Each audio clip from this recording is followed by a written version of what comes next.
നമസ്കാരം, ഞാൻ ബൈജു നായർ. നമ്മുടെ ചാനലിലേക്ക് സ്വാഗതം. കുറച്ചു കാലമായി വരും എന്ന് പറഞ്ഞുകൊണ്ടിരുന്ന ആ ഒരു മോഡൽ എത്തിക്കഴിഞ്ഞു. അത് മഹീന്ദ്രയുടെ ഏറ്റവും പുതിയ 3XO എന്ന മോഡലാണ്.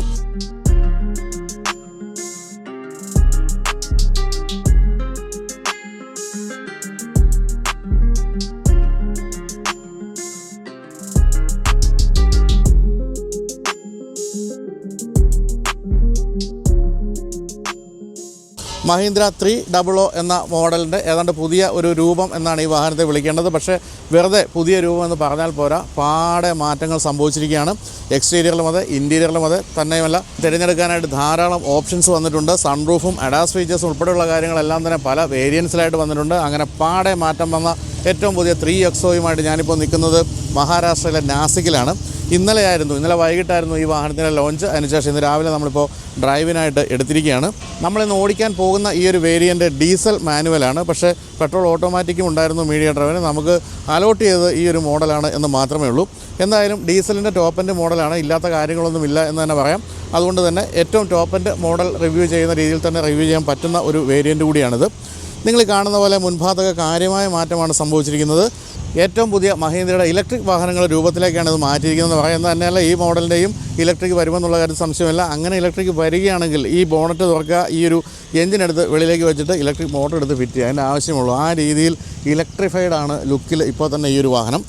എന്തായാലും മുൻഭാഗമൊക്കെ നല്ല ഗംഭീരമായിട്ടുണ്ട് കേട്ടോ. ഈ ഒരു പിയാനോ ബ്ലാക്ക് ഫിനിഷുള്ള ഈ ഒരു ഭാഗവും അതിൽ മഹീന്ദ്രയുടെ ലോഗോയോടൊപ്പം തന്നെ കൊടുത്തിരിക്കുന്ന ഈ എലമെൻറ്റ്സ് ഒക്കെ വളരെ ഭംഗിയായിട്ടുണ്ട്. അതുപോലെ തന്നെ വലിയ എയർ ഡാമാണ് താഴെ കൊടുത്തിരിക്കുന്നത്. ഈ ഭാഗത്തൊരു ബോഡി പാനൽ അങ്ങനെ നിൽക്കുന്നു. അവിടെയും ഒരു ഓപ്പണിംഗ് ആണ് ഈ കാണുന്നത്. ഹെഡ്ലാമ്പ് അതിമനോഹരമായിട്ടുണ്ട്. LED പ്രൊജക്ടർ ഹെഡ്ലാമ്പാണ് കൊടുത്തിരിക്കുന്നത്. അതിൻ്റെ താഴെയായിട്ട് തന്നെ ഫോഗ് ലാമ്പും കൊടുത്തിരിക്കുന്നു. അതെല്ലാം കൂടെ ഒറ്റ ക്ലസ്റ്ററായിട്ടാണ് വന്നിരിക്കുന്നത്. ഇവിടെ മനോഹരമായ ഡേ ടൈം റണ്ണിങ് ലാമ്പ്, അതും LED ആണ് കൊടുത്തിരിക്കുന്നത്. എല്ലാ ലൈറ്റുകളും LED ആണ് ടോപ്പിൻ്റെ വേരിയൻറ്റിലേക്ക് പോകുമ്പോൾ. കട്ടുകളും ക്രീസുകളും ഒക്കെ രസകരമായിട്ടുണ്ട്. എങ്ങനെയൊക്കെ ആയാലും മുൻഭാഗത്ത് നോക്കുമ്പോൾ ആ XUV 300 അവിടെ ഇവിടെ ഉണ്ട് എന്നുള്ള കാര്യം സംശയമില്ല. എങ്കിലും ആ ഒരു രൂപത്തിൻ്റെ ഒരു അടിസ്ഥാന രൂപം നിലനിർത്തിക്കൊണ്ട് കാര്യമായ മാറ്റങ്ങളാണ് വരുത്തിയിരിക്കുന്നതെന്നാണ് പറയേണ്ടത്. ഇവിടെയൊക്കെ പവർ ബൾജുകളൊക്കെ ബോണറ്റിൽ കൊടുത്തിട്ടുണ്ട്. എന്തായാലും വളരെ സുന്ദരമായിട്ടുണ്ട് മുൻഭാഗം. വളരെ ഗൗരവമുള്ള മുൻഭാഗമാണ്. ഈ ഒരു സെഗ്മെൻ്റ് എന്ന് പറയുന്നത്, ഈ ഒരു സബ് 4 മീറ്റർ SUV സെഗ്മെൻ്റ് എന്ന് പറയുന്നത് ഇന്ത്യയിൽ കാര്യമായ രീതിയിൽ വിറ്റുകൊണ്ടിരിക്കുന്ന ഒരു സെഗ്മെൻറ്റാണ്. 24 ലക്ഷം യൂണിറ്റുകളാണ് SUVയുടേതായിട്ട് വിൽക്കുന്നതെങ്കിൽ അതിൽ 12 ലക്ഷവും ഈ ഒരു സബ് 4 മീറ്റർ SUVകളാണ്. അതിൽ പക്ഷേ മഹീന്ദ്രയ്ക്ക് കാര്യമായ പങ്കുണ്ടായിരുന്നില്ല എന്നുള്ളതാണ് സത്യം. XUV 300 എന്ന് പറയുന്നത് അത്രയധികം ഒന്നും വിറ്റുപോയ വാഹനമല്ല. പക്ഷേ ഇനി തുടർന്ന് മുന്നോട്ട് പോകുമ്പോൾ അതിൻ്റെ ഒരു വലിയ ഭാഗം സ്വന്തമാക്കുക എന്നുള്ളതാണ് മഹീന്ദ്രയുടെ ലക്ഷ്യം. കൃത്യമായി പറഞ്ഞാൽ സബ് 4 മീറ്റർ SUVകളുടെ കാര്യത്തിൽ 2ാം സ്ഥാനത്ത് ഉടനെ 5 വർഷത്തിനുള്ളിൽ എത്തുക എന്നുള്ളതാണ് മഹീന്ദ്രയുടെ സ്വപ്നമെന്നാണ് ഇന്നലെ പറഞ്ഞത്. ആ സ്വപ്നത്തിലേക്കുള്ള ആദ്യത്തെ ചുവടുവയ്പ്പായിട്ട് വേണം നമുക്ക് ഏറ്റവും പുതിയ 3XOയെ കാണാൻ. എന്തായാലും മുൻഭാഗം കാണുമ്പോൾ ആ സ്വപ്നത്തിൻ്റെ വളരെ അടുത്തെത്തിക്കഴിഞ്ഞു മഹീന്ദ്രയെ നമുക്ക് മനസ്സിലാക്കാം. ഇവിടെ കൊടുത്തിരിക്കുന്ന ചില എലമെൻറ്റുകളൊക്കെ രസകരമാണ്. ഒരു ഡയമണ്ട് കട്ട് എലമെൻറ്റുകളൊക്കെ ഇവിടെ കൊടുത്തിട്ടുണ്ട്. അത് ഈ താഴെയായിട്ട് ഈ ഭാഗത്തും കാണാം. അത് ഹെഡ്ലാമ്പിൻ്റെ ഉള്ളിൽ പോലും അത്ര എലമെൻറ്റ്സ് കൊടുത്ത് ഭംഗിയാക്കിയിട്ടുണ്ട്. എന്തായാലും അതീവ രസകരമായ മുൻഭാഗം തന്നെയാണ്. ഏറ്റവും താഴെയായിട്ടൊരു ക്ലാഡിങ് പോലൊരു ഭാഗം വശങ്ങളിലേക്ക് നീളുന്ന രീതിയിൽ ഏറ്റവും താഴെയായിട്ട് കൊടുത്തിട്ടുണ്ട്. ഇത്രയുമാണ് നമുക്ക് മുൻഭാഗം വിവരിക്കുമ്പോൾ പറയേണ്ടത്. ഇനി നമുക്ക് വണ്ടി ഒന്ന് തിരിച്ചിട്ടിട്ട് സൈഡ് എടുക്കാം. കാരണം ഇവിടെ അത്രയധികം സ്ഥല സൗകര്യമുള്ളൊരു പ്രദേശമല്ല. തന്നെയുമല്ല 40 ഡിഗ്രിയാണ് ചൂട്. ഇപ്പം മലയാളികളോട് 40 ഡിഗ്രി ഒന്നും പറയേണ്ട കാര്യമില്ല. അവിടെയൊക്കെ 40 ഡിഗ്രി ആയി കഴിഞ്ഞു. അതുകൊണ്ട് അധികം വെയിലാകുന്നതിന് മുമ്പ് എടുക്കാൻ വേണ്ടിയാണ് ഞങ്ങൾ ഈ റോഡ് സൈഡിൽ കണ്ട ഒരു പാർക്കിലേക്ക് വാഹനം കയറ്റിയിട്ടത്. അപ്പോൾ നമുക്കിനി സൈഡ് എടുക്കാൻ വേണ്ടി തിരിക്കാം അല്ലേ ശ്യാമേ? ഓക്കെ.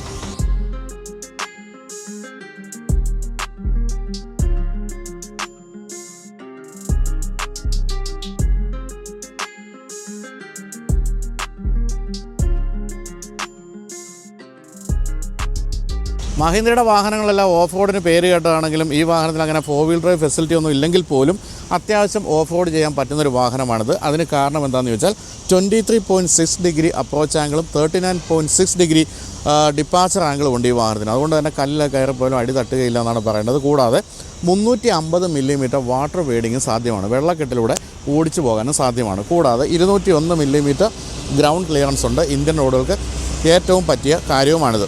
അപ്പോൾ അങ്ങനെയുള്ള മഹീന്ദ്ര 3XO എവിടെയും കൊണ്ടുപോകാൻ സാധിക്കും. പക്ഷേ നിങ്ങൾ വാഹനത്തിലല്ല യാത്ര ചെയ്യുന്നതെങ്കിൽ നിങ്ങൾക്ക് പോകാൻ പറ്റിയ 1-2 ഡെസ്റ്റിനേഷൻസിലേക്ക് കൊണ്ടുവന്നൊരു കമ്പനിയെ പറ്റി പറയാം. അതിൻ്റെ പേര് ടൂർമാക്സ് ഡെസ്റ്റിനേഷൻ മാനേജ്മെൻറ്റ് കമ്പനി എന്നാണ്. നമ്മൾ 1-2 വീഡിയോകളിൽ ടൂർമാക്സിനെ പറ്റി പറഞ്ഞിരുന്നു. പുതിയ കമ്പനിയാണ്. പക്ഷേ അതിൻ്റെ തലപ്പത്തുള്ളവരെല്ലാം ടൂർ മേഖലയിൽ കാര്യമായ പ്രവൃത്തി പരിചയമുള്ളവരാണ്. അവരുടെ ഏറ്റവും പുതിയ 2 ടൂറുകളെ പറ്റി പറയാം. ഒന്ന് നേപ്പാൾ, മറ്റൊന്ന് ഭൂട്ടാൻ. ഈ രണ്ട് രാജ്യങ്ങളുടെയും പ്രത്യേകത നമുക്ക് പാസ്പോർട്ട് വേണ്ടാന്നുള്ളതാണ്. അപ്പോൾ ഇത് കണ്ടുകൊണ്ടിരിക്കുന്ന ആർക്കെങ്കിലും പാസ്പോർട്ട് ഇല്ലെങ്കിൽ നിങ്ങൾക്ക് സന്ദർശിക്കാവുന്ന രണ്ട് വിദേശ രാജ്യങ്ങളാണ് നേപ്പാളും ഭൂട്ടാനും. നേപ്പാളിലേക്കുള്ള യാത്ര 5 രാത്രിയും 6 പകലുമാണ്. നേപ്പാൾ അതിമനോഹരമായ രാജ്യമാണ്. ഹിമാലയം ഗംഭീരമായിട്ട് കാണാൻ സാധിക്കും. 77,777 രൂപയുടെ പാക്കേജാണത്. അതിലേറ്റവും പ്രധാനപ്പെട്ട ഒരു കാര്യം എന്ന് പറയുന്നത് 12,500 രൂപ റേറ്റ് വരുന്ന മൗണ്ടൻ ഫ്ലൈറ്റ് കൊണ്ടുപോകുന്നുള്ളതാണ്. അതായത് നിങ്ങൾക്ക് എവറസ്റ്റ് ഉൾപ്പെടെയുള്ള 12 കോടിമുടികൾ അതിനോടൊപ്പം നിന്ന് വിമാനത്തിൽ കാണാമെന്നുള്ളതാണ് ആ ഒരു യാത്രയുടെ പ്രത്യേകത. കൂടാതെ ബുദ്ധൻ്റെ ജന്മസ്ഥലമായ ലുംബിനിയുണ്ട്, പൊഖ്രയുണ്ട്. പൊഖ്രയിൽ നിന്നാണ് ഏറ്റവും മനോഹരമായ സൂര്യോദയം കാണാവുന്ന സാരംകോട്ട് എന്ന സ്ഥലമുള്ളത്. അന്നപൂർണ്ണ റേഞ്ചസ് മുഴുവൻ രാവിലെ മനോഹരമായിട്ട് നമുക്ക് കാണാൻ സാധിക്കും. കൂടാതെ നമ്മുടെ യോദ്ധ എന്ന സിനിമയിലൂടെ നിങ്ങൾക്ക് പരിചിതമായ സ്വയംഭൂനാഥ ക്ഷേത്രം, അങ്ങനെയുള്ള ധാരാളം കാര്യങ്ങളുണ്ട് ഈ ഒരു നേപ്പാളി യാത്രയിൽ. അടുത്തത് ഭൂട്ടാനാണ്. ഭൂട്ടാനിലേക്കുള്ളത് 7 രാത്രിയും 8 പകലുമാണ്.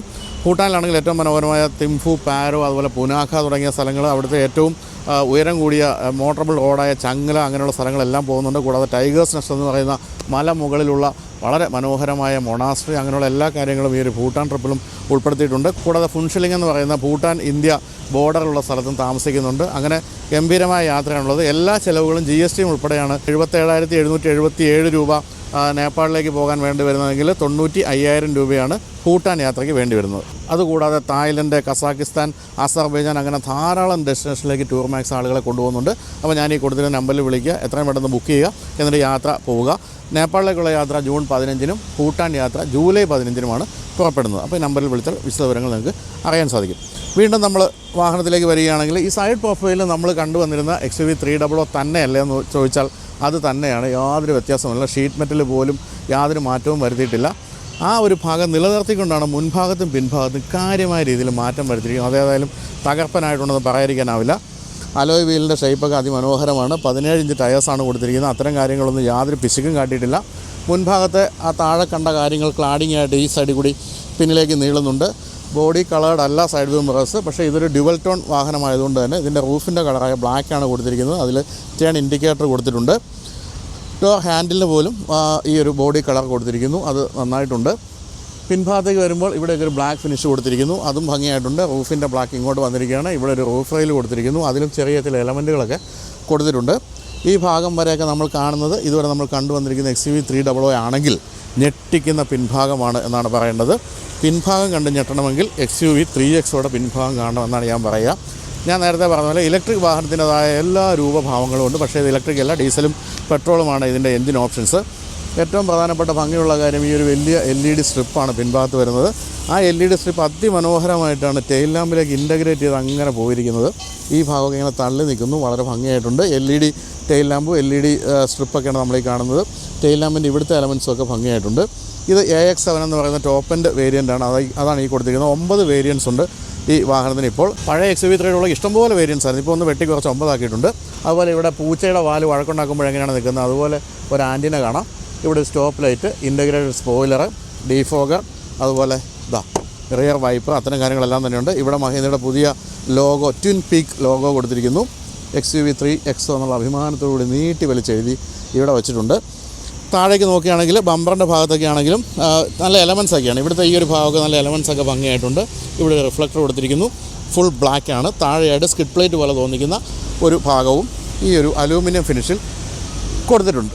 അപ്പോൾ എങ്ങനെയുണ്ട്? അതിമനോഹരമല്ല പിൻഭാഗം. എനിക്ക് ഏറ്റവും ഇഷ്ടപ്പെട്ട പിൻഭാഗം തന്നെയാണ്. മുൻഭാഗം ഞാൻ നേരത്തെ പറഞ്ഞ പോലെ XUV 300 എവിടെയൊക്കെ ഓടിക്കളിക്കുന്നുണ്ടെങ്കിൽ പിൻഭാഗത്തേക്ക് എത്തുമ്പോൾ അത് പൂർണ്ണമായിട്ടും ഇല്ലാതായിരിക്കുകയാണ്. അതിമനോഹരമായ ഡിസൈനാണ് പ്രതാപ് ബോസ് ചെയ്തു വച്ചിരിക്കുന്നത്. പ്രതാപ് ബോസ് എന്ന് പറയുന്നത് ടാറ്റയിലൊക്കെ നേരത്തെ ഉണ്ടായിരുന്ന ഡിസൈനറാണ്. ടാറ്റയുടെ നെക്സോണിൻ്റെയൊക്കെ ചെറിയ ചില സംഭവങ്ങൾ, എലമെൻസൊക്കെ നിങ്ങൾക്ക് ചില സ്ഥലങ്ങളിൽ കാണാൻ പറ്റുന്നില്ല. അത് പ്രതാപ് ബോസിൻ്റെ തല എന്തായാലും ഈ പറഞ്ഞ പോലെ ഒരു ഡിസൈനറുടെ ചിന്ത ഏകദേശമൊക്കെ ഒരുപോലെ ആയിരിക്കുമല്ലോ. അദ്ദേഹം മഹീന്ദ്രയിലേക്ക് വന്നപ്പോഴും ചിന്തയിൽ വലിയ വ്യത്യാസം വന്നിട്ടില്ല എന്നുള്ളത് ഈ പിൻഭാഗം കാണുമ്പോൾ നമുക്ക് തോന്നും.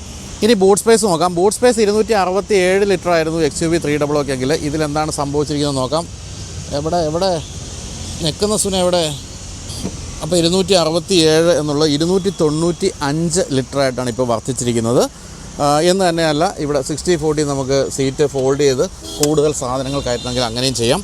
മറ്റൊരു കാര്യമുള്ളത്, അത് ഇവിടം വരെ സ്പേസിൽ, ഈ ഒരു സ്പേസ് വരെ സാധനങ്ങൾ വെക്കുമ്പോഴാണ് മേൽഭാഗത്ത് മുട്ടിച്ച് സാധനങ്ങൾ വെക്കാൻ തീരുമാനിക്കുകയാണെങ്കിൽ 364 ലിറ്ററായിട്ട് ബൂട്ട് സ്പേസ് ഉയരും. സാധാരണഗതിയിൽ എല്ലാ വാഹന നിർമ്മാതാക്കളും പറയുന്നത് ഇവിടം വരെയൊക്കെ സാധനങ്ങൾ വെച്ച് കഴിയുമ്പോഴുള്ള വോളിയമാണ് പറയുന്നതെങ്കിൽ സത്യസന്ധമായിട്ടാണ് മഹീന്ദ്ര പറഞ്ഞിരിക്കുന്നത് ഇവിടം വരെ വെച്ചുള്ളെങ്കിൽ 295 പറ്റൂ. മേൽഭാഗം വരെ വയ്ക്കുകയാണെങ്കിൽ 364 വയ്ക്കാൻ പറ്റും. അങ്ങനെ സത്യസന്ധതയുടെ കാര്യത്തിലും മാതൃകയാവുകയാണ് മഹീന്ദ്ര എന്നാണ് പറയേണ്ടത്. ഇവിടെ ഹുക്കൊക്കെ കൊടുത്തിട്ടുണ്ട്, സാധനങ്ങളൊക്കെ ചെറുതായിട്ടൊക്കെ തൂക്കിയിടാനൊക്കെ ലൈറ്റ് കൊടുത്തിട്ടുണ്ട്. ഇവിടെ കാണുന്ന സബ് വൂഫറാണ്. 380 വാട്ടിൻ്റെ ഗംഭീരമായ ഹാർമൻ കാർഡൻ മ്യൂസിക് സിസ്റ്റം ഉണ്ട്, അതിൻ്റെ ഭാഗമൊക്കെയാണ് ആ കാണുന്നത്. എന്നാലും വളരെ നീറ്റാണ് എന്ന് തന്നെയുമല്ല, നിർമ്മാണ നിലവാരം ഒട്ടും മോശമല്ല. പക്ഷേ കുറച്ച് ഡീപ്പാണ് ഈ ഒരു സ്പേസ് എന്നുള്ളതുകൊണ്ട് സാധനങ്ങൾ എടുത്തു വയ്ക്കാൻ ഒരല്പം ബുദ്ധിമുട്ട് വന്ന് മാത്രമേ ഉള്ളൂ. മലയാളി ആയതുകൊണ്ട് എന്തെങ്കിലും കുറ്റം പറയേണ്ടതെന്ന് വെച്ചാൽ അങ്ങനെ ഒരു കാര്യം കൂടി കൂട്ടിച്ചേർത്തു എന്ന് മാത്രമേ ഉള്ളൂ, വിഷമിക്കേണ്ട കാര്യമില്ല. അപ്പോൾ ഇത്രയൊക്കെയാണ് നമുക്ക് വാഹനത്തിൻ്റെ എക്സ്റ്റീരിയറിൻ്റെ കാര്യം പറയാനുള്ളത്. എന്തായാലും വലിയൊരു കുതിച്ചാട്ടമാണ് കമ്പനി നടത്തിയിരിക്കുന്നത് ഡിസൈനിൻ്റെ കാര്യത്തിൽ എന്നുള്ള കാര്യത്തിൽ സംശയമില്ല. മഹീന്ദ്രയുടെ മറ്റ് വാഹനങ്ങളുമായിട്ട് കമ്പയർ ചെയ്യുമ്പോൾ എന്താ പറയുന്നത്, ട്രൂലി ഒരു ഇൻ്റർനാഷണൽ അല്ലെങ്കിൽ ഒരു ട്രൂലി മോഡേൺ എന്ന് വിളിക്കാവുന്ന ഒരു ഡിസൈൻ എന്നാണ് പറയുന്നത്. ഇനി വരാൻ പോകുന്ന മഹീന്ദ്രയുടെ ഇലക്ട്രിക് വാഹനങ്ങളുടെ എല്ലാം ഒരു തുടക്കമായിട്ട് ഈ ഒരു ഡിസൈനെ കാണാം. ഇനി എല്ലാത്തിൻ്റെ ഇലക്ട്രിക് വരികയാണല്ലോ. ഇപ്പോൾ 700 ഇലക്ട്രിക് വലിയ താമസമില്ലാതെ വരികയും ചെയ്യും. എന്തായാലും എക്സ്റ്റീരിയർ കാണിച്ച് അവസാനിപ്പിക്കുമ്പോൾ ഞാനൊന്ന് എഞ്ചിനും കൂടെ കാണിക്കാം. അപ്പോൾ ഇതാണ് ആ ഒരു കോമൺ റെയിൽ ഡീസൽ എഞ്ചിൻ. ഇത് 117 BSP ആണ്. 3750 RPM മാക്സിമം പവർ തരുന്ന എഞ്ചിൻ. 300 Nm maximum torque. അത് 1500 മുതൽ 2500 RPM വരെയുള്ള ആ ഒരു ബാൻഡിലാണ് കിട്ടുന്നത്. ഇത് കൂടാതെ 130 BSP പവർ തരുന്ന ഒരു പെട്രോൾ എഞ്ചിൻ കൂടിയുണ്ട്. അതിന് പക്ഷേ ഓട്ടോമാറ്റിക് മോഡലിൽ 250 Nm മാക്സിമം ടോർക്കെങ്കിൽ 230 സാധാരണ വേരിയൻസിൽ സാധാരണ ഡ്രൈവ് മോഡിൽ അതിൻ്റെ മാക്സിമം ടോർക്ക്. അപ്പോൾ ഇത്രയും പറഞ്ഞുകൊണ്ട് നമുക്കിനി ഇൻറ്റീരിയർ എന്തൊക്കെയാണ് മാറ്റം വരുത്തിയിരിക്കുന്നത് കാണാം. അതിൻ്റെ കൂടെ തന്നെ അതിൻ്റെ കൂടെ തന്നെ മറ്റൊരു കാര്യം പറയാനുള്ളത് നമ്മുടെ കമൻറ്റ് ഓഫ് ദ വീക്കിനെ കുറിച്ചാണ്. നമ്മുടെ വീഡിയോകളിൽ വരുന്ന കമൻറ്റുകൾ തിരഞ്ഞെടുത്ത് ആഴ്ചയിൽ ഒരിക്കൽ നമ്മൾ സമ്മാനം നൽകുന്നുണ്ട്. ഏറ്റവും മികച്ച കമൻറ്റിന് 2000 രൂപയുടെ ആമസോൺ ഗിഫ്റ്റ് വൗച്ചറാണ് നൽകുന്നത്. നമ്മളോടൊപ്പം റോഷോ ഡീറ്റെയിലിംഗ് സെൻ്ററും കൂടെ ചേർന്നാണ് ഈ ഒരു സമ്മാനം നൽകുന്നത്. നിങ്ങൾ ചെയ്യേണ്ട ഇത്രയേ ഉള്ളൂ. എല്ലാ വീഡിയോയും കാണുക, വീഡിയോയുടെ താഴെ ഏറ്റവും മികച്ച അല്ലെങ്കിൽ ഏറ്റവും വിമർശനാത്മകമായ ഒരു കമൻറ്റ് ഇടുക. ആ കമൻറ്റ് സെലക്ട് ചെയ്ത് നമ്മൾ സമ്മാനം തരുന്നതായിരിക്കും. റോഷോയെ പറ്റി പറയുകയാണെങ്കിൽ റോഷോ കേരളത്തിലെ ഏറ്റവും പ്രമുഖമായ ഒരു ഡീറ്റെയിലിംഗ് കമ്പനിയാണ്. നിങ്ങൾക്ക് റാപ്പിംഗ് ആയാലും PPF ആയാലും ഡാനോ ഡയമണ്ട് ടെക്നോളജി പ്രകാരമുള്ള കോട്ടിംഗ് ആയാലും ഗ്രഫീൻ ആയാലും എല്ലാം തന്നെ വിശ്വസത്തോട് ചെയ്തിരുന്ന സ്ഥാപനമാണത്. അപ്പോൾ അവരും നമ്മളും ചേർന്നിട്ടാണ് ഈ ഒരു സമ്മാനം നൽകുന്നത്. റോഷോയുടെ ഏറ്റവും പ്രധാനപ്പെട്ട സെൻറ്റർ എന്ന് പറയുന്നത് കാക്കനാട് ബാവേലിപുരത്താണ്. അപ്പോൾ 2000 രൂപയുടെ ഗിഫ്റ്റ് വൗച്ചർ ലഭിക്കാൻ വേണ്ടി നിങ്ങൾ എല്ലാ വീഡിയോയും കാണുക, കമൻറ്റ് ചെയ്യുക. എന്നിട്ട് നമുക്കിനി ഇൻറ്റീരിയർ കാണാം. Come on boys.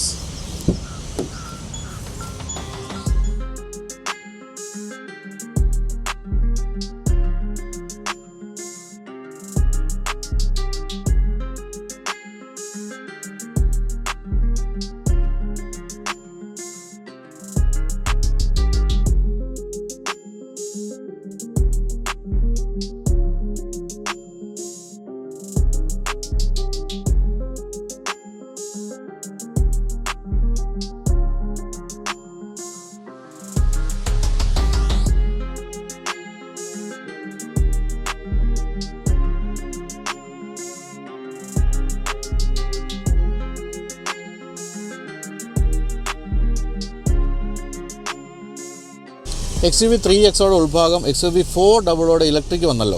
ഏതാണ്ട് ആ ഒരു ഇൻറ്റീരിയറിലേക്ക് മാറ്റിയിരിക്കുകയാണ്. ഏതാണ്ട് ഡാഷ്ബോർഡ് ആയാലും അതുപോലെ ഉയർന്നു നിൽക്കുന്ന ഈ ഒരു സ്ക്രീനായാലും എല്ലാം തന്നെ നമ്മളെ ഓർപ്പിക്കുന്നത് XUV 400 തന്നെയാണ്. ഈ ഒരു ഭാഗം പ്രത്യേകിച്ച് എല്ലാം അങ്ങനെ തന്നെ പക്കയായിട്ട് അങ്ങനെ തന്നെ കൊടുത്തിരിക്കുന്നു. ഇനിയിപ്പോൾ ഓരോ കാര്യങ്ങളായിട്ട് നോക്കാം. ശരിക്കും പറഞ്ഞാൽ ഈ ഒരു സെഗ്മെൻറ്റിലെ വാഹനങ്ങളിൽ വരുന്നതിനൊക്കെ വളരെ കൂടുതലായിട്ടുള്ള ഫീച്ചേഴ്സും അതുപോലെ തന്നെ ആഡംബരങ്ങളും എല്ലാം ഈ വാഹനത്തിൽ കൊടുത്തിട്ടുണ്ട്. തീർച്ചയായിട്ടും സമ്മതിക്കേണ്ട ഒരു കാര്യമാണ്. ഈവൻ ഈ സ്റ്റിച്ചിങ് പോലുള്ള കാര്യങ്ങളടക്കം എല്ലാം തന്നെ വളരെ പ്രീമിയമാണ്. ഇവിടെ ബ്ലാക്ക് ഫിനിഷുള്ള സോഫ്റ്റ് ആയിട്ടുള്ള ഒരു ലെതർ ഭാഗമാണ് ഈ കാണുന്നത്. ഇവിടെ ബ്ലാക്ക് ഫിനിഷ്, അതിൽ ഇത്തരത്തിലുള്ള എലമെൻറ്റ്സ് കൊടുത്തിട്ടുണ്ട്. ഇവിടെ പൂർണ്ണമായും വൈറ്റ് ഫിനിഷാണ് കൊടുത്തിരിക്കുന്നത്. അത് രസകരമാണ്, ഉപയോഗിക്കുമ്പോൾ ഇത്തിരി ശ്രദ്ധിക്കണമെന്നേ ഉള്ളൂ, ചെളിയൊക്കെ പിടിക്കാതിരിക്കാൻ വേണ്ടി. ഈ വാഹനത്തിൻ്റെ കാര്യത്തിൽ 2600 മില്ലിമീറ്ററാണ് ഇതിൻ്റെ വീൽ ബേസ്. ആ വീൽ ബേസ് പൂർണ്ണമായിട്ട് ഉപയോഗിച്ചിട്ടുണ്ട്. ഇൻറ്റീരിയർ സ്പേസ് അത്ര ഗംഭീരമായിട്ട് കൊടുത്തിട്ടുണ്ട്.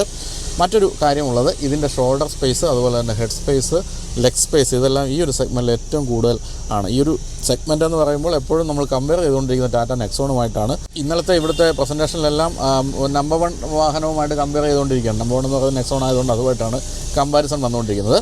അപ്പോൾ അത്തരം കാര്യങ്ങളെല്ലാം സെഗ്മെൻറ്റിലെ മറ്റു വാഹനങ്ങളുമായിട്ടെല്ലാം കോമ്പറ്റ് ചെയ്യുന്നുണ്ട്. ഇന്നലെ ഞാൻ റീൽ ചെയ്തായിരുന്നു ഈ വാഹനത്തിന്. അതിൽ ഞാൻ തെറ്റിച്ചൊരു കാര്യം പറഞ്ഞു, അത് വെൻറ്റിലേറ്റഡ് സീറ്റ് ഉണ്ടെന്ന് ഉള്ള കാര്യമായിരുന്നു. പക്ഷേ ഇല്ല, ഈ കുത്ത് ഉണ്ടെന്ന് മാത്രമേ ഉള്ളൂ, വെൻറ്റിലേറ്റഡ് സീറ്റല്ല. അത് പെട്ടെന്ന് ഞാനങ്ങനെ പറഞ്ഞു പോയപ്പോൾ അങ്ങനെ സംഭവിച്ചു പോയതാണ്. എല്ലാവരും ക്ഷമിക്കുക. എന്തായാലും വളരെ കംഫർട്ടബിൾ ആയിട്ടുള്ള ലെതറഡ് സീറ്റാണ് കൊടുത്തിരിക്കുന്നത്. നല്ല ഗംഭീരമായ ഒരു ഹെഡ് റെസ്റ്റ് കൊടുത്തിട്ടുണ്ട്. ഇവിടെ ഒരു ആം റെസ്റ്റ്, അതിൻ്റെ താഴെ ചെറിയ സ്റ്റോറേജ് സ്പേസ് കൊടുത്തിട്ടുണ്ട്. പിന്നെ മൊബൈൽ ഫോണൊക്കെ വയ്ക്കാൻ വേണ്ടി അല്ലെങ്കിൽ കപ്പ് ഹോൾഡറായിട്ട് ഉപയോഗിക്കാവുന്നൊരു ഭാഗം ഇവിടെയുണ്ട്. ഇതാണ് ഇതിൻ്റെ കീ. വലിയ പ്രത്യേകത എന്നുള്ള കീ അല്ല കൊടുത്തിരിക്കുന്നത്. മറ്റൊരു കാര്യമുള്ള automatic model electronic parking brake ആണെന്നുള്ള കാര്യമാണ്. ഇത് പക്ഷേ മാനുവൽ ആയതുകൊണ്ട് ഇത് സാധാ പിടിച്ചു വലിക്കുന്ന ആ രീതി തന്നെയാണ് ഇതിൽ കാണുന്നത്. ഇത് 6 സ്പീഡ് മാനുവൽ ഗിയർ ബോക്സിൻ്റെ ഗിയർ ലിവറാണ്. അതിൽ ലെതർ റാപ്ഡാണ്. ചുറ്റുമൊക്കെ ഇങ്ങനെ ഒരു അലൂമിനിയം ഫിനിഷൊക്കെ കൊടുത്ത് ഭംഗിയാക്കിയിട്ടുണ്ട്. ഈ ഭാഗത്ത് മുഴുവൻ പിയാനോ ബ്ലാക്ക് ഫിനിഷാണ് വന്നിരിക്കുന്നത്. ഇവിടെ 2 ചാർജിങ് പോയിൻറ്റുകളുണ്ട്. 65 വാട്ടിൻ്റെ ഒരു സി ടൈപ്പ് ചാർജർ എല്ലാം കൊടുത്തിട്ടുണ്ട്. ഇവിടെ ഈ കാണുന്നത് വയർലെസ് ചാർജിങ്ങിൻ്റെ പാഡാണ്. ഇത് അഡ്രിനോക്സ് എന്ന് പറയുന്ന ഈ ഒരു സിസ്റ്റത്തിൽ കൊടുത്തിരിക്കുന്ന മഹീന്ദ്രയുടെ ഏറ്റവും പ്രധാനപ്പെട്ട സോഫ്റ്റ്വെയറിൻ്റെ എങ്ങനെയാണ് നമ്മൾ കണക്ട് ചെയ്യുക എന്നുള്ളതാണ്. ഈ ഒരു ബാർകോഡ് സ്കാൻ ചെയ്ത് നമുക്ക് കണക്റ്റ് ആകും. അതിനെപ്പറ്റി കൂടുതൽ പറയാം. ഡ്യുവൽ സോൺ ക്ലൈമറ്റ് കൺട്രോൾ കൊടുത്തിട്ടുണ്ട്. അതിൻ്റെ സ്വിച്ചസ് എല്ലാം കൃത്യമായും 400 കണ്ടത് തന്നെയാണ്. ഉയർന്നു നിൽക്കുന്ന ഈ ഒരു സ്ക്രീൻ എന്ന് പറയുന്നത് 23.03 സെൻറ്റിമീറ്ററിൻ്റെ സ്ക്രീനാണ്. ഇതിൽ അത്യാവശ്യം വേണ്ട എല്ലാ കാര്യങ്ങളുമുണ്ട്. അതായത് 360 ഡിഗ്രി ക്യാമറയും ആപ്പിൾ കാർപ്ലേയും ആൻഡ്രോയിഡ് ഓട്ടോയും കൂടാതെ ഞാൻ നേരത്തെ സൂചിപ്പിച്ച 380 വാട്ടിൻ്റെ ഹാർമൻ ഗാർഡൻ സിസ്റ്റവും ഇതിൽ കണക്ട് ചെയ്തിട്ടുണ്ട്. Music system. അതിന് 9 സ്പീക്കേഴ്സ് ഉണ്ട്.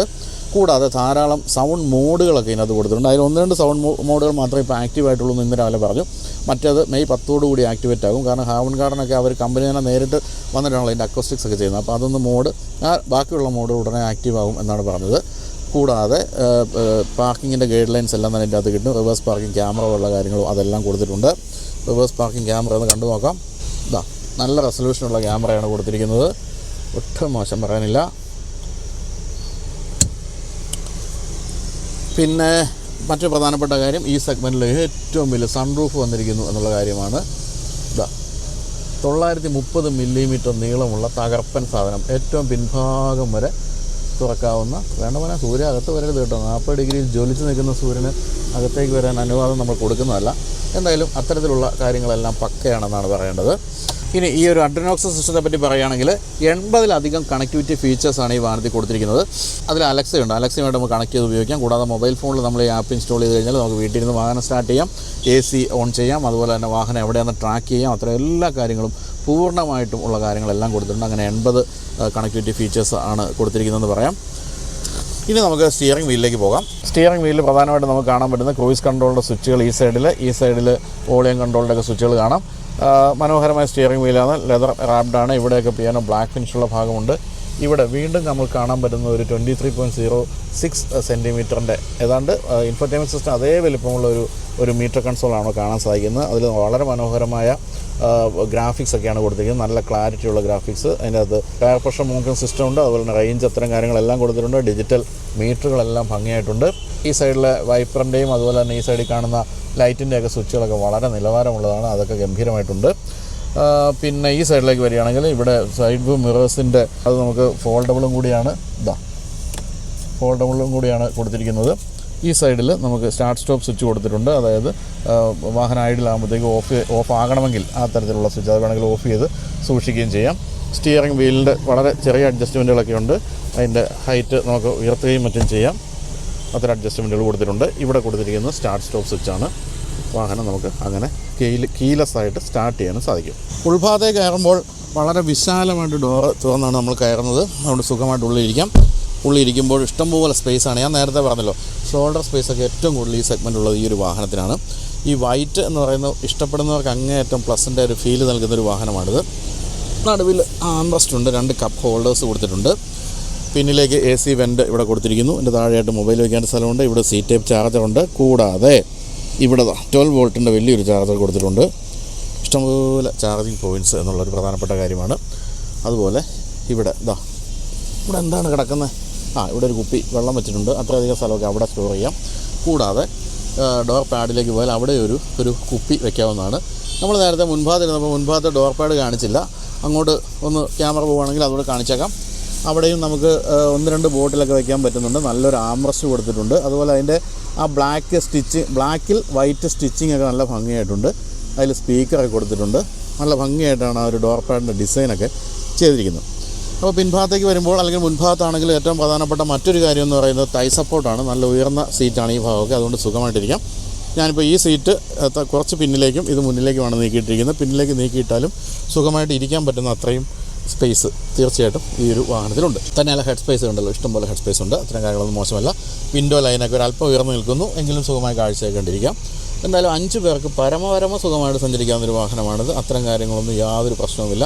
ഈ 5 പേർക്ക് പരമസുഖമായിട്ട് ഇരിക്കാമെന്ന് ഞാൻ പറയാൻ വെച്ചാൽ ഇപ്പോൾ കിയ സോണറ്റ് അല്ലെങ്കിൽ ഹ്യുണ്ടായി വെന്യൂ പോലെ ഏകദേശം ഈ വാഹനത്തിൻ്റെ വിലയോട് അടുത്ത് നിൽക്കുന്ന വാഹനങ്ങളുടെ കാര്യത്തിലും പിൻഭാഗത്ത് 3 പേർക്ക് ഇരിക്കാൻ ബുദ്ധിമുട്ടാണ്. പക്ഷേ ഈ വാഹനത്തിൻ്റെ കാര്യത്തിൽ അത് യാതൊരു പ്രശ്നവുമില്ല, സുഖമായിട്ട് 3 പേർക്കിരുന്ന് യാത്ര ചെയ്യാമെന്ന് പറഞ്ഞുകൊണ്ട് നമുക്കിനി വാഹനം ഒന്ന് ഓടിച്ച് നോക്കാം. ഓടിക്കാൻ എനിക്ക് വലിയ താല്പര്യമില്ല, മാനുവലാണ് കേട്ടോ. ഞാൻ ഓട്ടോമാറ്റിക്കിൻ്റെ ആളാണ്, എങ്കിലും മറ്റു മാർഗ്ഗമൊന്നും ഇല്ലാത്തതുകൊണ്ട് നമുക്കൊന്ന് ഡീസൽ മാനുവൽ ഓടിച്ചോളാം.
അങ്ങനെ നമ്മൾ നാസിക്കിൽ നിന്നും പൂനെ വഴി ബോംബെക്കുള്ള മനോഹരമായ ഹൈവേയിലൂടെ ഓടിച്ചുകൊണ്ടിരിക്കുകയാണ്. ഈ പ്രദേശത്തൊക്കെ ഗംഭീര ഹൈവേകളാണ്. എൻ്റെ ഓർമ്മ ശരിയാണെങ്കിൽ നാസിക്കിൻ്റെ സമീപത്ത് എവിടെയാണ് ഇന്ത്യയിലെ ആദ്യത്തെ 10 ലൈൻ ഹൈവേ വന്നിരിക്കുന്നത്. എന്തായാലും നല്ല ഫ്ലൈ ഓവേഴ്സും നല്ല ഗംഭീര ഫെൻസിങ് ഒക്കെ ആയിട്ട് തരക്കേടില്ലാത്ത ഒരു ഹൈവേ എന്ന് തന്നെയാണ് പറയേണ്ടത്. മറ്റൊരു കാര്യം എന്നെ ഞെട്ടിച്ചത് ഈ നാസിക്ക് പോലുള്ള സ്ഥലങ്ങളിലെ വൃത്തിയാണ്. നമ്മളെപ്പോഴും ഈ കേരളം വിട്ടാൽ പിന്നെ വൃത്തിയില്ല എന്നൊക്കെ പറഞ്ഞുകൊണ്ടിരുന്നതൊക്കെ ഇപ്പം ഒത്തിരി മാറ്റം വന്നിട്ടുണ്ട്. നാസിക്കൊക്കെ നല്ല വൃത്തിയും ഭംഗിയുമുള്ള സ്ഥലങ്ങളാണ്, നല്ല സിറ്റിയാണ്. അപ്പോൾ എന്തായാലും അങ്ങനെ വളരട്ടെ ഇന്ത്യ എന്ന് ആശംസിച്ചുകൊണ്ട് നമുക്കിനി വാഹനത്തെ പറ്റി കൂടുതൽ പറയുകയാണെങ്കിൽ, ഇപ്പോൾ ഇതിൻ്റെ ഒരു മാനുവലി നമുക്ക് ഇതിൻ്റെ സീറ്റിൻ്റെ ഹൈറ്റ് അഡ്ജസ്റ്റ് ചെയ്യാം. അതുകൊണ്ട് നല്ലൊരു സീറ്റിംഗ് പൊസിഷനിലാണ് ഞാനിപ്പോൾ ഇരിക്കുന്നത്. അതുപോലെ തന്നെ സ്റ്റിയറിംഗ് വീലിൻ്റെയും ഹൈറ്റ് അഡ്ജസ്റ്റ് ചെയ്യാൻ സാധിക്കും. നല്ല വിസിബിലിറ്റി ഉണ്ട്. പിന്നെ താഴ്ന്നു നിൽക്കുന്ന ഡാഷ്ബോർഡാണ്, അതുകൊണ്ട് തന്നെ വിസിബിലിറ്റിക്ക് യാതൊരു ഭംഗവും വരുന്നില്ല എന്ന് പറയാം. ഇപ്പോൾ ഈ വാഹനത്തിൻ്റെ കാര്യത്തിൽ എനിക്ക് ഏറ്റവും ഇഷ്ടപ്പെട്ട ഒരു പ്ലസൻ്റ് ആയിട്ടുള്ള ഇൻറ്റീരിയറാണ്. ഉൾഭാഗത്തേക്ക് കയറുമ്പോൾ നമുക്കൊരു സന്തോഷം തോന്നും. അത് സാധാരണ ഈ ഹ്യുണ്ടായുടെ അയോണിക് 5 നമുക്ക് തോന്നുന്ന ഒരു വൈറ്റിൻ്റെ ഒരു സുഖം ഉണ്ട്. പക്ഷേ എനിക്ക് ബ്ലാക്കാണ് ഇഷ്ടം എന്നുള്ളത് മറ്റൊരു കാര്യം. എന്തായാലും ഈ സെഗ്മെൻറ്റിൽ ആദ്യമായിട്ട് പ്രത്യക്ഷപ്പെടുന്ന പല കാര്യങ്ങളും ഈ വാഹനത്തിലുണ്ട്. അത് സന്തോഷം തരുന്ന കാര്യമാണ്. പക്ഷേ വില വർദ്ധിപ്പിക്കാതെ പിടിച്ചു നിർത്തിയിട്ടുമുണ്ട്. മറ്റൊരു കാര്യമുള്ളത്, വാഹന നിർമ്മാതാക്കളിൽ പലരും ഡീസൽ എഞ്ചിനിൽ നിന്ന് വിട്ടുപോകുമ്പോൾ മഹീന്ദ്ര ഡീസൽ എഞ്ചിൻ വീണ്ടും ചെറിയ വാഹനങ്ങളിൽ പോലും കൊണ്ടുവരുന്നത് സന്തോഷമുള്ള കാര്യമാണ്. കാരണം ഡീസൽ എഞ്ചിൻ ഇഷ്ടപ്പെടുന്ന ധാരാളം പേരുണ്ട്. അപ്പോൾ ഈ വാഹനത്തിൻ്റെ കാര്യത്തിൽ ഡീസലുണ്ട്, പെട്രോളുണ്ട്, ഓട്ടോമാറ്റിക് ഉണ്ട്, രണ്ടിലും അങ്ങനെ വിപുലമായ തോതിൽ നിങ്ങൾക്ക് തിരഞ്ഞെടുക്കാൻ പറ്റുന്ന പല കാര്യങ്ങളുണ്ട്. പിന്നെ 2-3 തരത്തിലാണ് ഈ വേരിയൻസിനെ കാറ്റഗറൈസ് ചെയ്തിരിക്കുന്നത്. അതായത് ബേസ് വേരിയൻറ്റിൽ അത്യാവശ്യം എല്ലാ കാര്യങ്ങളും ഉണ്ട്. അതിന് മുകളിലേക്ക് പോകുമ്പോഴത്തേക്കും സേഫ്റ്റിയുടെ കാര്യത്തിൽ കൂടുതൽ സേഫ്റ്റിയുള്ള വാഹനങ്ങൾ അടുത്തൊരു സെഗ്മെൻറ്റിൽ വരുന്നു, അഡാസ് ഉള്ള അടുത്ത സെഗ്മെൻറ്റ് വരുന്നു, അഡ്രിനോക്സ് ഉള്ളത് അടുത്ത സെഗ്മെൻറ്റിൽ വരുന്നു. ഇങ്ങനെയാണ് ആ ഒരു വേരിയൻസ് വിഭജിച്ചിരിക്കുന്നത്. അത് തീർച്ചയായിട്ടും കൊള്ളാവുന്നൊരു കാര്യമാണ്. നമുക്ക് തിരഞ്ഞെടുക്കാൻ ഇഷ്ടംപോലെ വേരിയൻസ് എന്നുള്ള കാര്യം. അപ്പോൾ എന്തായാലും മഹീന്ദ്രയുടെ ഏറ്റവും മികച്ച ഒരു വാഹനമായിട്ട് ഈ വാഹനത്തെ കണക്കാക്കാം. മഹീന്ദ്ര പറയുന്ന ഈ ഒരു സെഗ്മെൻറ്റിനെ ഡിസ്റപ്റ്റ് ചെയ്യുക എന്നുള്ളതാണ് അവരുടെ ലക്ഷ്യം എന്നുള്ളതാണ്. ഡിസ്റപ്റ്റ് ചെയ്യുക വെച്ചാൽ എന്താണ്? വളരെ നിശ്ചലമായി കിടക്കുന്ന ഒരു കുളത്തിലേക്ക് കല്ലെടുത്തിട്ടാൽ എങ്ങനെയാണോ ശല്യമുണ്ടാക്കുക, അത് തന്നെയാണ് ബേസിക്കലി പറയുന്നത്. അപ്പോൾ അതുകൊണ്ടുള്ളൊരു ഗുണം എന്താണെന്ന് വെച്ചാൽ എപ്പോഴും പുതിയ വാഹന നിർമ്മാതാക്കൾ വരുമ്പോൾ ഈ സെഗ്മെൻറ്റിലുള്ള വാഹന നിർമ്മാതാക്കൾ കൂടുതൽ ഫീച്ചേഴ്സ് കൊടുക്കാൻ നിർബന്ധരായി തീരും.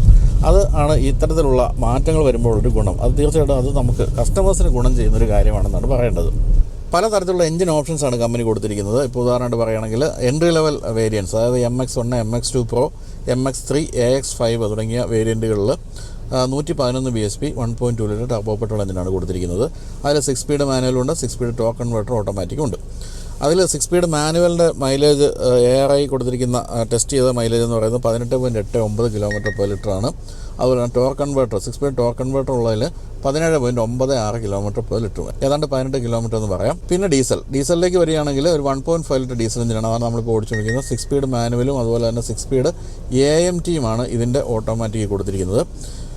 അതിൻ്റെ 6 സ്പീഡ് മാനുവലിന് 20.6 km/ലിറ്ററാണ് മൈലേജ് പറയുന്നത്. AMTക്ക് 21.2 km/ലിറ്റർ മൈലേജ് പറയുന്നു. പിന്നെ ടോപ്പ് എൻഡ് വേരിയൻറ്റുകളിലേക്ക് പോകുമ്പോൾ 131 bhp 1.2 litre direct injection turbo petrol എഞ്ചിനാണ് കൊടുത്തിരിക്കുന്നത്. അതിൽ 6 speed torque converter automatic gear box ഉണ്ട്, പിന്നെ മാനുവലും ഉണ്ട്. അപ്പോൾ അതിൻ്റെ മൈലേജ് പറയുന്നത് ഓട്ടോമാറ്റിക്കിന് 18.2 അതുപോലെ 6 സ്പീഡ് മാനുവലിന് 20.1 km/ലിറ്ററുമാണ്. എന്തായാലും ടർബോ പെട്രോൾ ഓട്ടോമാറ്റിക്കിൻ്റെ കാര്യത്തിൽ 4.4 സെക്കൻഡ് കൊണ്ടാണ് 60 കിലോമീറ്റർ വേഗത എടുക്കാൻ പറ്റുന്നത്.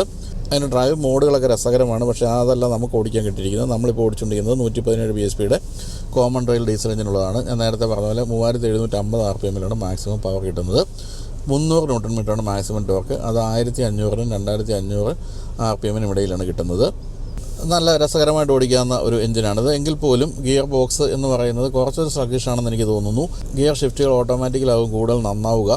ഇത് ഒരല്പം ഹെവിയാണ് ക്ലച്ച് എന്നുള്ളതും അത് പുതിയ വാഹനമായതുകൊണ്ടുമായിരിക്കാം. അതൊഴിച്ച് നിർത്തിയാൽ എഞ്ചിൻ വളരെ സൈലൻ്റാണ്. അത് സ്റ്റാർട്ടായി കിടക്കുന്നുണ്ടോ എന്ന് പോലും അറിയാത്ത രീതിയിൽ സൈലൻ്റാണ്. പക്ഷേ ഗിയർ ഷിഫ്റ്റുകൾ കുറച്ചൊരു ഹെവി ആയിട്ടാണ് അനുഭവപ്പെട്ടത്. മറ്റ് പ്രശ്നങ്ങളൊന്നും തന്നെ തോന്നിയിട്ടില്ല. ഇനി നോക്കേണ്ടത് സേഫ്റ്റിയാണ്. അഡാസ് ഫീച്ചേഴ്സ് എല്ലാം വന്നിരിക്കുന്നത് XUV700ൽ വന്നിരിക്കുന്ന കാര്യങ്ങളൊക്കെയാണ്.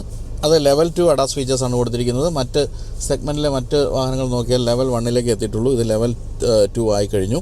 അതിലെന്തൊക്കെയാണുള്ളതെന്ന് ചോദിച്ചാൽ ഫോർവേഡ് കൊളീഷൻ വാർണിംഗ് ഉണ്ട്, സ്മാർട്ട് പൈലറ്റ് അസിസ്റ്റ് ഉണ്ട്, ലെയിൻ കീപ്പ് അസിസ്റ്റ് ഉണ്ട്, ലെയിൻ ഡിപ്പാച്ചർ വാർണിംഗ് ഉണ്ട്, ട്രാഫിക് സൈൻ റെക്കഗ്നീഷൻ ഉണ്ട്. അതായത് നമ്മൾ ഓരോ സ്ഥലത്തൂടെ പോകുമ്പോൾ അവിടെ 60 കിലോമീറ്റർ സ്പീഡിൽ ഓടാൻ പറ്റുള്ളെങ്കിൽ അത് നമ്മൾ അലേർട്ട് ചെയ്യും. അപ്പോൾ നമുക്കൊന്ന് സ്പീഡ് കുറച്ച് പോകാൻ പറ്റും. പിന്നെ ഹൈ ബീം അസിസ്റ്റ് ഉണ്ട്, അഡാപ്റ്റീവ് ക്രൂയിസ് കൺട്രോൾ ഉണ്ട്, ഓട്ടോ എമർജൻസി ബ്രേക്കിംഗ് ഉണ്ട്. അതുകൂടാതെ സൈക്ലിസ്റ്റുകളും നടന്നു പോകുന്നവരും രണ്ടുപേരെയും കണക്കാക്കി ബ്രേക്ക് ചെയ്യുന്ന ഓട്ടോ എമർജൻസി ബ്രേക്കിംഗ് അതും കൊടുത്തിട്ടുണ്ട്. ഇത്രയും ഗംഭീരമായ ഫീച്ചേഴ്സാണ്. അതായത് XUV700ലുള്ള എല്ലാ കാര്യങ്ങളും അതിനേക്കാളൊക്കെ വളരെ വില കുറഞ്ഞ ഈ വാഹനത്തിലുണ്ട് എന്നുള്ളത് നല്ല ഗംഭീരമായൊരു കാര്യമായിട്ട് തന്നെ പറയണം. പിന്നെ 6 എയർ ബാഗുകൾ, ESC തുടങ്ങിയ എല്ലാ വേരിയൻസിലും കൊടുത്തിട്ടുണ്ടെന്നുള്ളതും തീർച്ചയായിട്ടും ഇന്ത്യൻ കമ്പനികളെ സംബന്ധിച്ച് വളരെ പ്രധാനപ്പെട്ട കാര്യമാണ്. പിന്നെ 4 വീലുകളിലും ഡിസ്ക് ബ്രേക്ക് കൊടുത്തിട്ടുണ്ടെന്നുള്ളത് മറ്റൊരു കാര്യം. പിന്നെ 360 ഡിഗ്രി ക്യാമറ പോലുള്ള കാര്യങ്ങളും എല്ലാം തന്നെ എടുത്തു പറയാവുന്ന കാര്യങ്ങളാണ്. അങ്ങനെ എല്ലാ തരത്തിലും ഫുള്ളി ലോഡഡ് ആയിട്ടുള്ളൊരു വാഹനമാണിത്. തീർച്ചയായിട്ടും വിലയാണെങ്കിൽ കുറവാണെന്നുള്ള കാര്യത്തിൽ യാതൊരു സംശയവുമില്ല. ഇന്നലെയൊക്കെ ഈ വാഹനത്തിൻ്റെ പ്രസൻറ്റേഷൻ നടക്കുമ്പോൾ ഓരോ വേരിയൻസിൻ്റെയും വില പറയുമ്പോൾ കയ്യടിയായിരുന്നു. കാരണം ഓരോരുത്തരുടെ മനസ്സിലുള്ള വിലയേക്കാളും 1.5 ലക്ഷം രൂപയെങ്കിലും കുറച്ചാണ് പലപ്പോഴും ഈ ഒരു വേരിയൻസിൻ്റെ വില പ്രഖ്യാപിച്ചുകൊണ്ടിരുന്നത്. മറ്റൊരു കാര്യമുള്ളത് XUV300 ആയിട്ട് കമ്പയർ ചെയ്യുമ്പോൾ വില കൂടിയിട്ടില്ല എന്നുള്ള കാര്യം കൂടിയാണ്. തന്നെ വല്ല എൻട്രി ലെവൽ മോഡലിലേക്ക് 50,000 രൂപ കുറയുകയാണ് ചെയ്തതെന്നുള്ളതും ഞെട്ടിക്കുന്ന അമ്പരപ്പിക്കുന്ന കാര്യമാണ്. ഈ ശബ്ദം കേട്ടുകൊണ്ടിരിക്കുന്ന ഇൻഡിക്കേറ്റർ ഇട്ടതിൻ്റെയാണ്. ഒരു മ്യാരകമായ സൗണ്ടാണ് ഇൻഡിക്കേറ്റർ ഇടുമ്പോൾ. അപ്പോൾ അങ്ങനെ XUV300യുടെയൊക്കെ ഒരു 2 ജനറേഷൻ മുന്നിലാണ് ഈ വാഹനമെങ്കിൽ പോലും വില കുറയുകയാണ് ചെയ്തതെന്നുള്ളതും എത്രത്തോളം ഒരു മത്സര ബുദ്ധിയോടുകൂടിയാണ് മഹീന്ദ്ര വന്നിരിക്കുന്നതെന്നതിൻ്റെ ഉദാഹരണമാണ്. അപ്പോൾ ഇത്രയും പറഞ്ഞുകൊണ്ട് നമുക്ക് ഇനി അവസാന ഭാഗത്തേക്ക് കടക്കാം.